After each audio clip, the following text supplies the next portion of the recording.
Live from Melbourne, this is 7's Afternoon News with Mike Amor. First at 4, there's been an outpouring of grief and support for a Werribee family at the centre of a house fire tragedy. A shrine is growing outside the home where 4 children died early yesterday morning in a horrific incident that struck at the heart of every parent. The Sudanese community is rallying around the surviving family members while strangers are donating money and police are trying to provide answers for how the inferno started. Paul Dowsley has spent the day in Werribee and filed this report a short time ago. This has been heartbreaking to watch today. Friends and strangers coming to the house in Werribee in Melbourne southwest where 4 children perished in an early morning blaze yesterday morning. It started just after 1 a.m. The fire took hold so intense that the roof collapsed and the 2 boys and 2 girls died inside, aged 10, 6, 3 and just 1. The parents and their 8-year-old son managed to escape. The father desperately trying to get help from neighbours. He even cut himself as he tried to smash his way in through windows. Today, chaplains organised by the local council have been speaking with visitors and neighbours, offering counselling as flowers, cards and teddies have been left at the front fence. Among the visitors, a woman who looked after the children in after-school care, and she saw them just last Friday. I like them, they like me. Yeah, we go in the park, in the library, they play with their toys. Obviously devastating what happened, and we're still feeling as well, so, you know, it's been very hard on the neighbourhood. Police are yet to release details on the cause, but there is some speculation it started towards the front of the house. The mum and dad are still in the Alfred Hospital in a stable condition. A GoFundMe page has been set up to help this family. It shows just how deep the support is for them from their community and across Australia. Already, in just a day, it's already raised more than $150,000.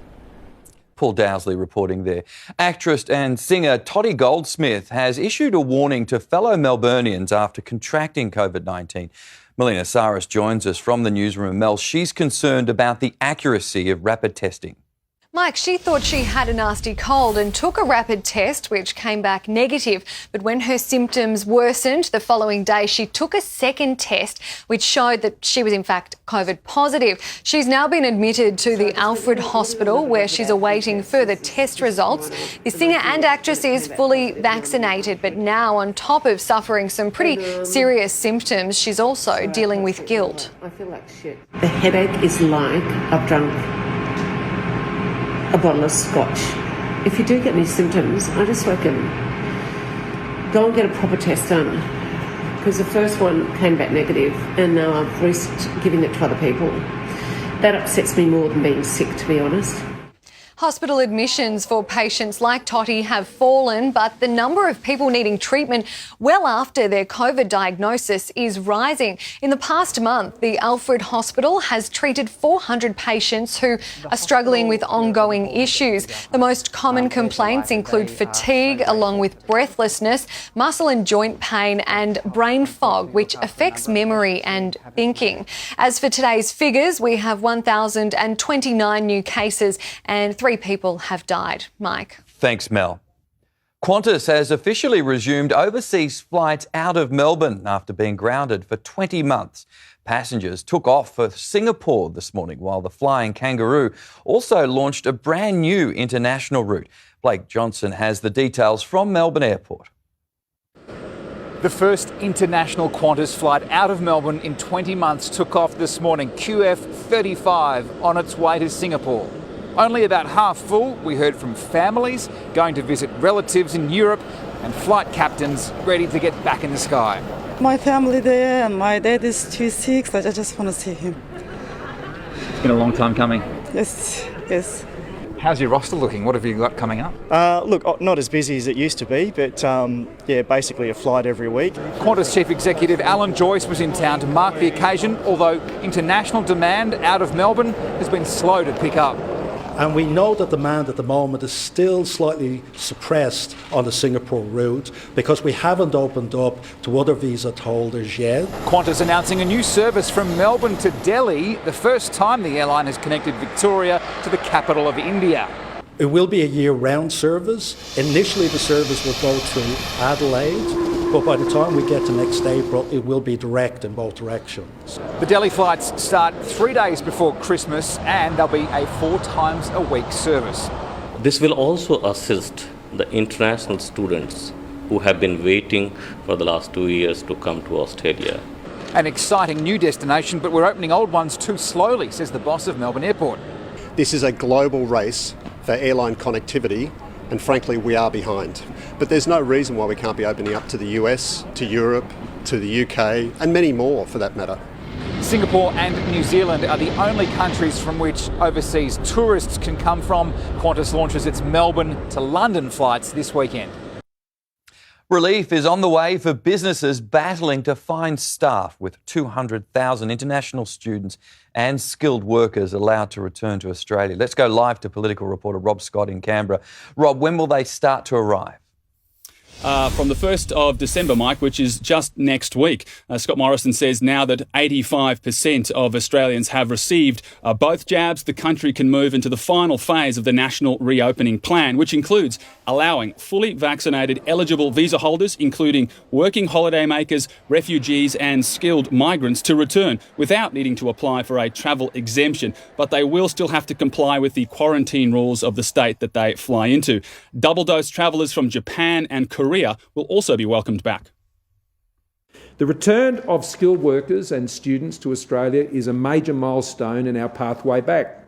Look, these changes are crucially important to Australia as we go through our reopening phase. And Robert, comes as the Prime Minister faces a backbench revolt in Parliament. Yeah, that's right, Mike, with 5 coalition backbenchers crossing the floor today to vote in favour of Pauline Hanson's bill to make it illegal to discriminate against unvaccinated people. The bill was defeated, with Tasmanian independent Jackie Lambie speaking passionately against it. And those Australians who exercise their rights to refuse this experimentation on their bodies face a bleak future as second-class citizens. One nation will not stand by and witness the demise of Australian democracy and freedom without a fight.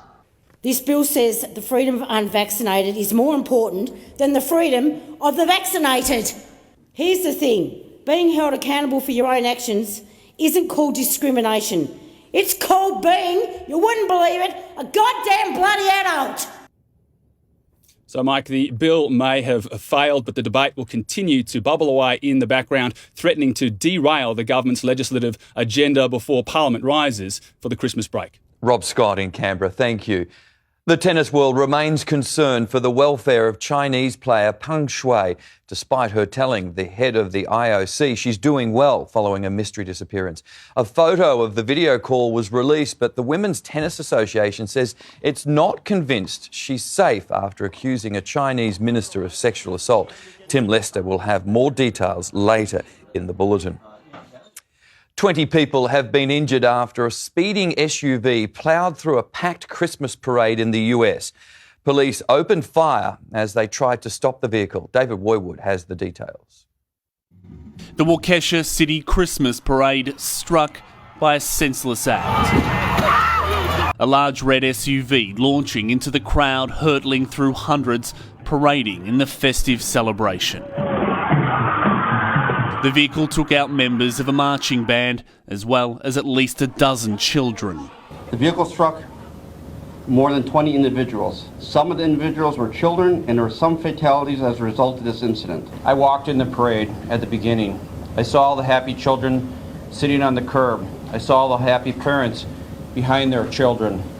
I can still see the smiling faces. The SUV broke down barricades and sped westbound through the parade. An officer opened fire as the vehicle fled. Police have since tracked down the SUV and have taken a driver into custody.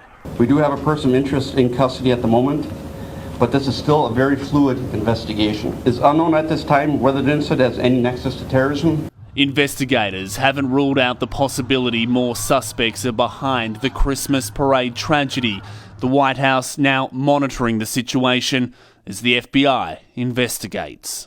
I'm deeply saddened to know that so many in our community went to a parade but ended up dealing with injury and heartache. In the United States, David Woywood, 7 News. A coroner slams an unnecessary health check that killed a Melbourne mum. Details are coming up next.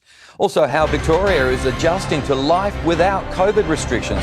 And later, why we've been warned to prepare for a summer of pain on our transport network. Back soon across Victoria and Tasmania.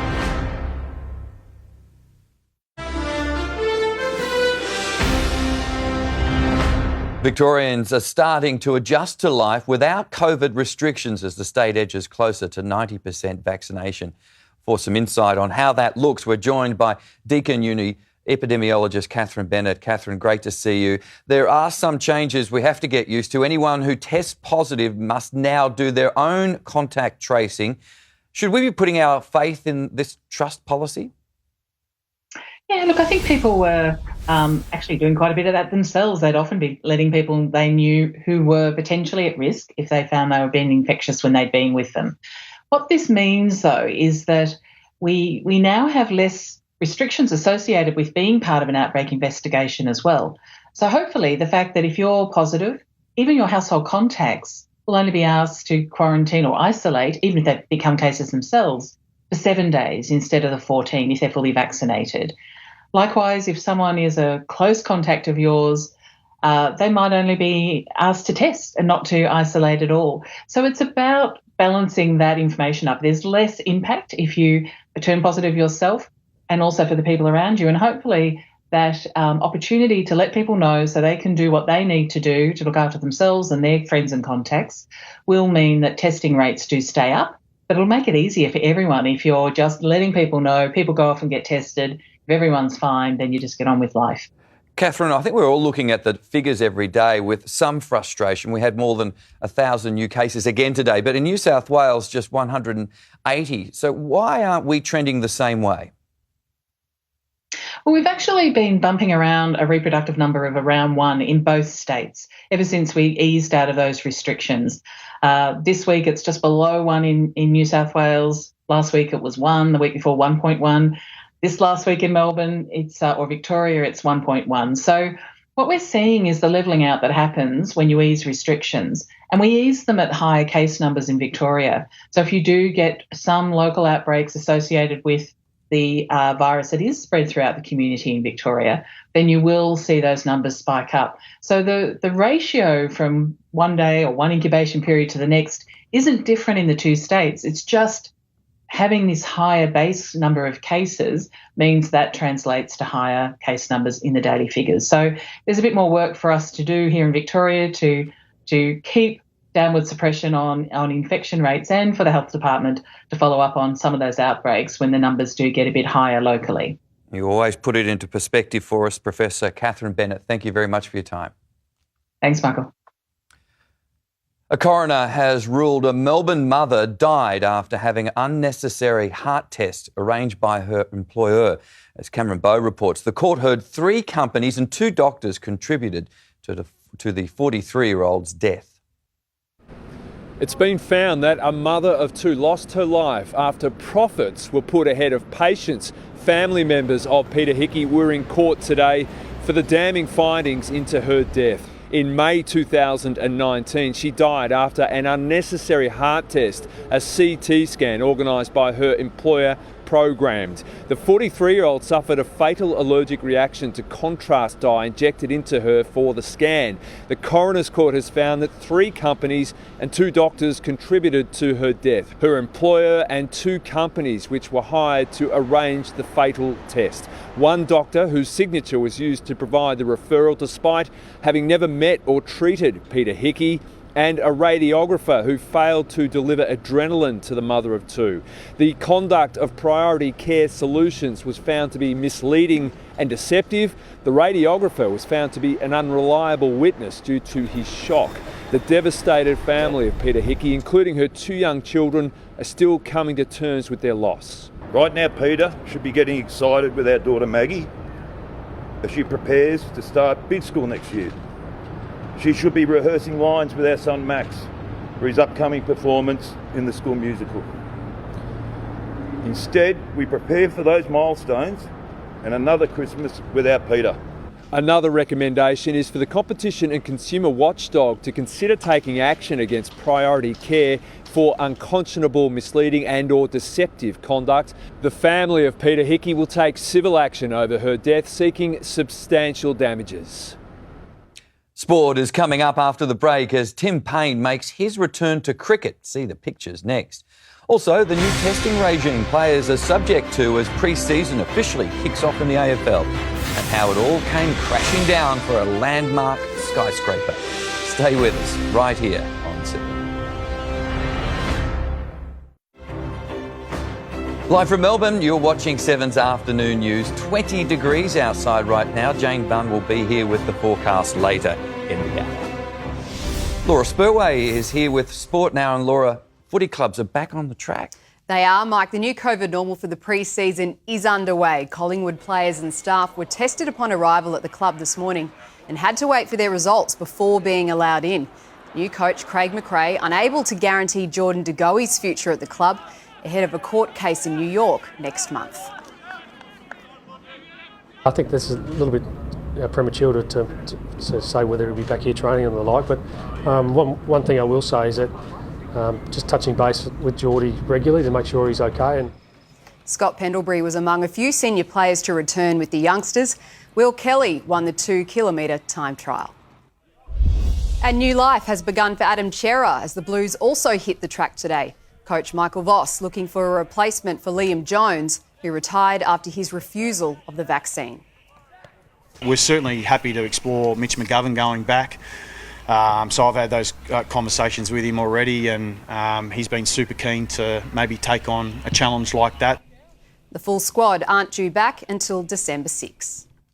The former Australian captain is fighting to keep his place in the 11 for the first Ashes test.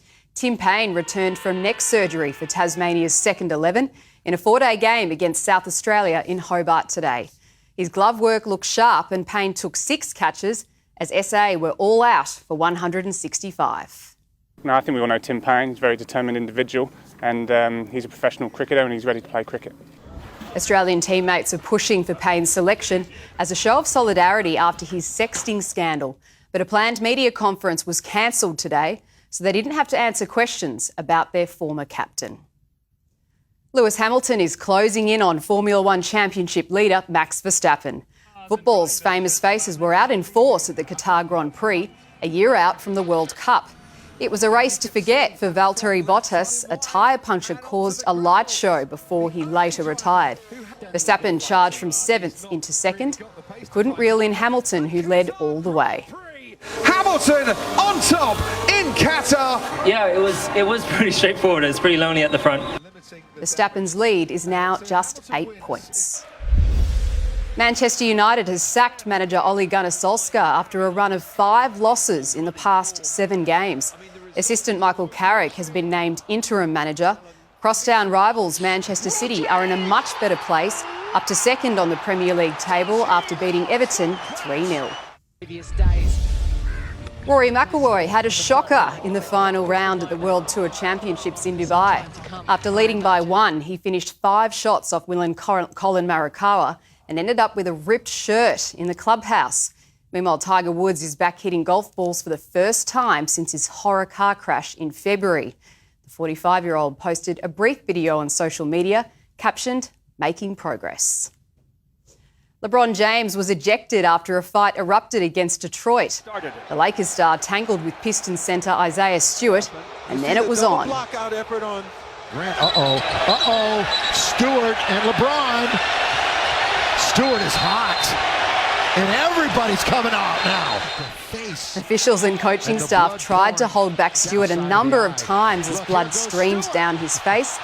He too eventually was thrown out as Los Angeles held on to win 121 to 116. Such drama. Cranky, yeah. Also tonight, David Teague started his new coaching gig today at your lot. Richmond will have all those pictures. Can't wait. Thanks, Laura. An 18-storey building has turned to rubble in a carefully controlled implosion in the US state of Indiana. The building in Evansville was the city's first skyscraper. It took just 26 seconds for it to collapse, leaving 18,000 tonnes of debris on the ground. New offers from airlines to get passengers flying once again. That's ahead on 7 News. Also, growing confusion for teens caught out by vaccine mandates. And Tim Payne's relative drawn in to cricket's sexting scandal. We're back in just a couple of minutes.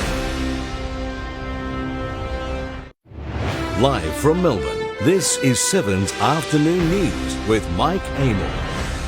Returning to our top story, and tributes are growing for 4 children who lost their lives in a house fire at Werribee. There's been a steady stream of mourners and strangers adding to a shrine of flowers and toys.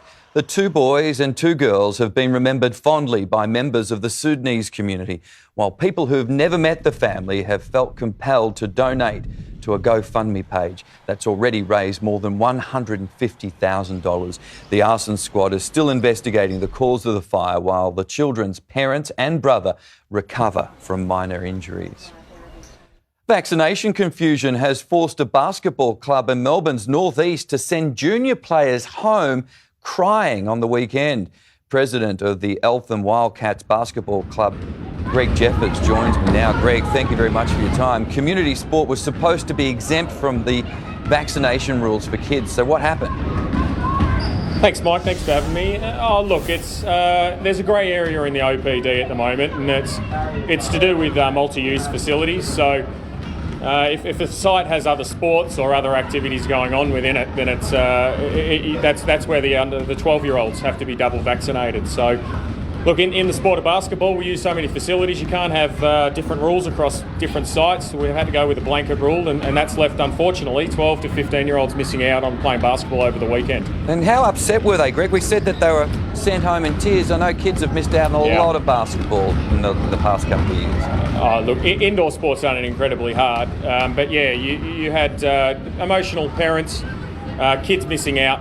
They've had so long away from the sport. We've had a couple of weeks back into it, and everything's gone tremendously well.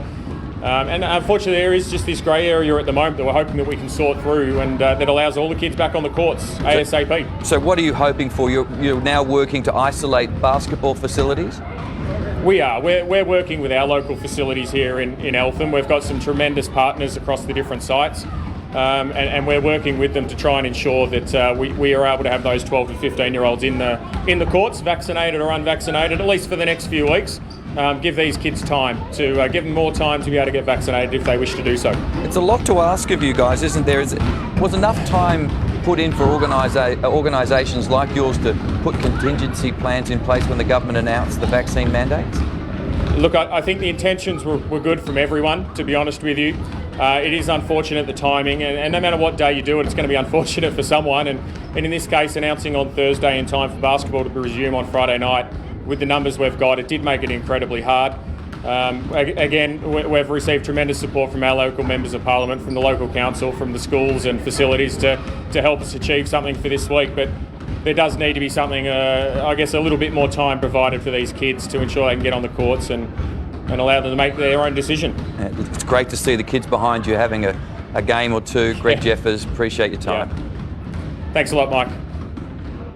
We're joined now by Shadow Health Minister Georgie Crozier. Georgie, 12 to 15-year-olds are also now excluded from cafes, restaurants and shops. What are you hearing from parents about this? Oh, there's just mass confusion, and parents are just dismaying, Mike, about what the government hasn't done. They haven't educated them, they haven't communicated to them, and as a result, you've got kids that are missing out, whether it's not being allowed to play sport. As Greg has just highlighted, it's been devastating for so many kids who have wanted to do their calisthenics, swimming, basketball, netball, but also in retail. And it's really devastating for those kids who are not allowed to enter a retail shop to get school uniforms or books or get everyday items. We have had a lot of chopping and changing. There is some confusion out there. The state government's messaging, has it been clear enough, do you think? No, it's just been utterly confusing. It's been chaotic. The government brought that announcement forward to deflect from the shambles of the pandemic bill, the legislation that was in the parliament. I mean, that's in disarray, and they brought this announcement forward. It just threw everyone. And the lack of communication and education around what is expected, I think, has been absolutely abysmal. George, you're just speaking from personal experience. One of the problems we had with our son, who's 14, is getting his vaccine certificate, because once you're 14, you can't access your own child's medical records. It's difficult, isn't it? It's extremely difficult for parents, and even those kids, if you've just described the situation with what you've gone through, but even kids who have got their certificate on their phone, a parent can't have the child's certificate on their phone. They've got to have it on the child's phone. And if they forget their phone, then there's no proof. There's no ability for that parent to be able to show that a child's been vaccinated. So there is a lot of barriers are in place, and it's really causing a lot of distress for parents and so much distress for so many children. Georgie, we're still seeing schools closed due to COVID outbreaks. Measures were promised to minimise the amount of shutdowns. Are they working? No, look, Mike, again, there's just been stop-start. There's been, again, so much confusion. There hasn't been a clear policy in place for what kids need to do, what teachers need to do, what parents need to do. Kids have missed out on so much face-to-face learning. They've done so much schooling at home. We need to have kids back in the classroom, and the government hasn't provided that security and certainty that they need so that we're not having this stop-start when somebody tests positive. That too many schools are shutting down, too many classes are being sent home, and that's just causing a huge amount of distress for parents, but also for those children who have missed out on so much already. Shadow Health Minister Georgie Crozier, appreciate your time this afternoon. Thank you. Thanks. Thank you, Mike. A motorcyclist has been sent flying into the air after colliding with a car north of Sydney. The 25-year-old was riding along the road shoulder, approaching a red light, when he failed to stop at an intersection and was hit by Hyundai. The rider was taken to hospital suffering critical injuries. Tim Payne's brother-in-law has been drawn into cricket's sexting scandal. It's alleged Shannon Tubb sent lewd messages to the same woman as the former Australian cricket captain. Hannah Ford has the details. The prestigious Adelaide school has emailed all parents to inform them it is aware of the allegations against Shannon Tubb. The former first-class cricketer for Tasmania is accused of sending unwanted and unwelcome lewd messages to a former staff member at Cricket Tasmania. The same woman sent messages by his brother-in-law, Tim Payne. Tubb left the organisation in 2018, allegedly after a probe into his actions, before taking up a position at the South Australian Cricket Association as a talent coordinator and here at Prince Alfred College as first 11 coach.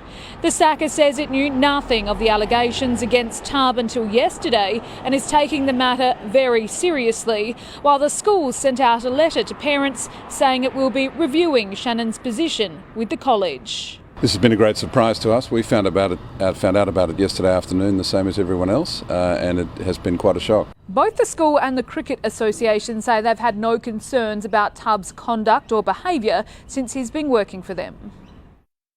Airlines are ramping up reward programs to entice customers back in the air. Virgin is offering people the chance to book any available seat with points. They'll also temporarily discount points purchases by 20%. Rival Qantas has partnered with Optus, offering bonus frequent flyer points for passengers who buy the telco's products. We have some breaking news on a terrifying road rage attack in Melbourne's west. That's coming up on 7 News. Also, looming transport chaos this summer, how you will be affected. And a missing Chinese tennis star re-emerges. But is there more to it? We're back soon here on 7. Police are investigating a terrifying road rage attack, and a warning, this footage is confronting. It happened in Deer Park yesterday afternoon. Police say a fight broke out between two men at the intersection of Ballarat and Station Road. Vision of the fight shows one man armed with a knife, another person with an axe. Both men are believed to be known to each other. We'll have more details coming up at 6 o'clock. Police say they're on the cusp of catching a killer wanted over the targeted fatal shooting of rising rap artist Chris Habiar-Kare at his Sunshine North home in August. The investigation's accelerated at an ever-increasing pace since last week, and what we now know is this. We have two face images of people we believed involved in the shooting of Chris. We're clear that the offending party may have attempted to use the altercation 3 days earlier to lay a smokescreen for their offending and their targeting of Chris. We now have a firearm that in all the circumstances we believe to be the murder weapon. And we have a vehicle of interest that we suspect the offenders went to and from the attack. Officers released security vision of that car today and say this is the last chance for anyone involved in the murder to give themselves up. Commuters should brace for long delays on our roads and public transport network this summer. Chanel Valla reports a building blitz will cause major disruptions in some of Melbourne's busiest travel corridors.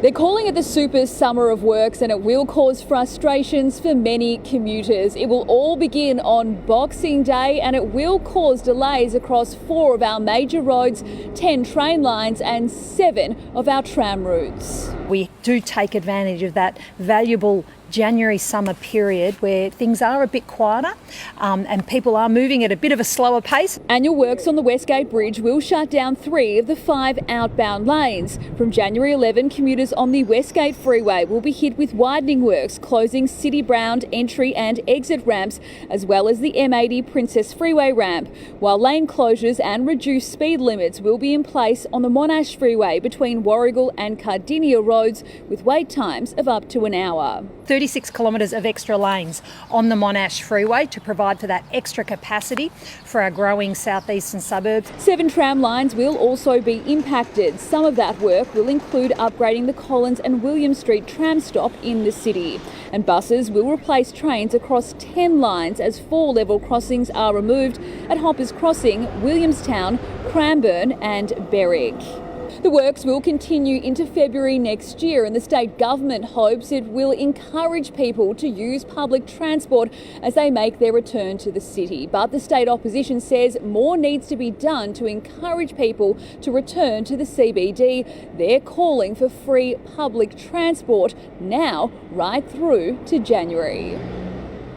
The International Olympic Committee has held a video call with a Chinese tennis star who vanished almost 3 weeks ago. But as Tim Lester reports, there are still concerns for her welfare. Missing for weeks, but as the global campaign for her welfare gained heat, Peng Shuai is suddenly visible again. The International Olympic Committee releasing this picture of President Thomas Bach and the tennis champ, an IOC statement saying the pair and 2 other senior committee figures held a 30-minute video call. Peng doing fine, they say, and appearing relaxed. She explained that she is safe and well, living at her home in Beijing, but would like to have her privacy respected at this time. This 19 days after the longtime doubles champ posted on Chinese social media sexual assault claims against a senior retired Communist Party figure. The post taken down within half an hour, she vanished. That fired an outcry, particularly in international tennis circles. We have to start as a world making decisions that are based upon right and wrong, period. And we can't compromise that. And we're definitely willing to pull our business. Now, Peng Shuai has made some weekend appearances in Beijing in what looks like a stepped-up effort from China to quieten the outcry. Many, though, question the IOC's statement. It makes no mention of the sexual assault claims and whether the tennis star is happy they are being dealt with. The Olympic Committee claims it has exercised quiet diplomacy in the case. Others see it as weak in the face of China's power just over 2 months before the Beijing Winter Olympics begins. Health authorities issue a new virus warning. That's coming up after the break. Also, the special event the Queen couldn't afford to miss. We're back soon here on 7.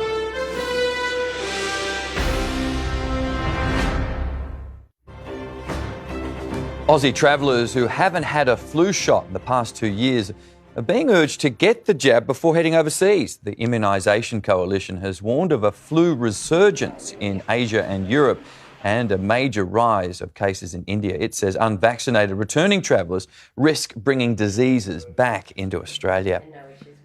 The Queen has refused to let recent health struggles stop her attending a very special event. Her Majesty was a guest at the joint christening of 2 great-grandsons at Windsor. Hugh Whitfeld has more from the UK.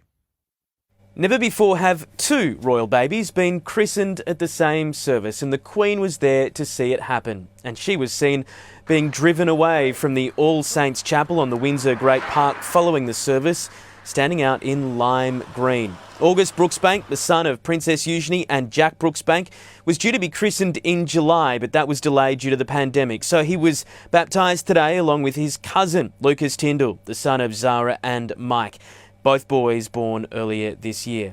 We're told the Queen was there along with immediate family and close friends, and that would have included Prince Andrew and his ex-wife Sarah Ferguson. It follows a month of concern about the Queen's health. I don't think she's actually ill. She's just told not to be too strenuous in what she's doing, too many long events. Charles and Camilla are also thought to have returned from their trip to the Middle East with water from the River Jordan. 72 bottles, in fact, from the same river where Christians believe John the Baptist baptised Jesus. And that holy water will be used for future royal christenings as well. Let's take a quick look at Melbourne's roads right now. Good afternoon, it's Hayley in the Freedom Traffic Chopper taking a look at the city end of the Westgate Freeway heading into the Burnley Tunnel. Fair bit of congestion after an earlier collision. Traffic remains slow heading through there. Good news for the Sporting Precinct. Delays have eased off after a collision at Alexandra Avenue on the Swan Street Bridge. Freedom's blackout sale is now on with up to 20% off selected sofas, furniture and homewares and up to 50% off mattresses. Hurry in store, sale on now, only at Freedom. With lockdowns ending, many Victorians will be looking to get back on the dating scene, and it's no different for these koalas at Healesville Sanctuary. With no apps available to help marsupials meet a mate, the males have started bellowing to attract attention.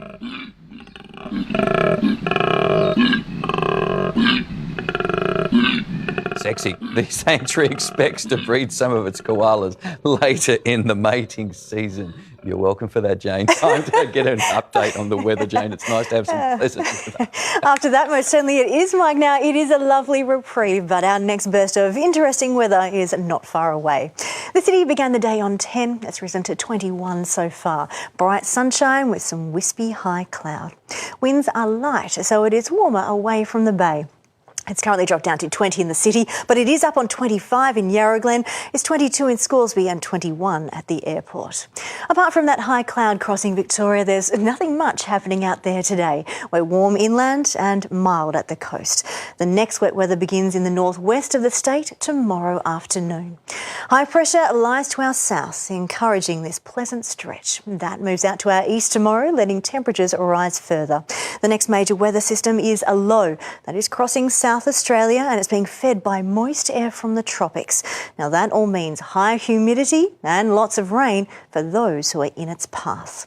So temperatures rise tomorrow and humidity builds. We've got showers and thunderstorms developing in the northwest and far west. Now that may condense to become a large area of rain that sweeps through into Wednesday. Melbourne may see rain from late Tuesday night into Wednesday morning. There is a break to follow, but we are not done. Another area of rain is likely to affect the north and east of the state from later Wednesday through to Friday. This one avoids the southwest, and rain for Melbourne is not guaranteed. You can see it's right on the edge in this model run here. It'll gradually move away at the end of the week, and at the end of the weekend conditions look settled for the weekend at this stage. Around the nation tomorrow, Sydney cloudy, lots of showers passing through, but Canberra's mostly dry. In Hobart 23, it's warm and dry. Showers and thunderstorms are possible in Adelaide.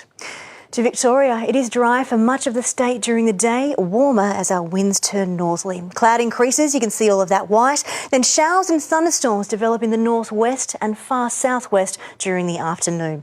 They'll spread right into central parts at night, tending to areas of steady rain. So in Melbourne, we are warmer tomorrow. It's thanks to a moderate to breezy northerly wind. We're reaching a top of 26. Now, it should stay dry all the way through the day. Then rain begins at close to midnight. That's the latest. I'll have more to expect what we're going to get on Wednesday and Thursday in the news at 6. Rather 26th than Wednesday and Thursday. Thanks, Jane.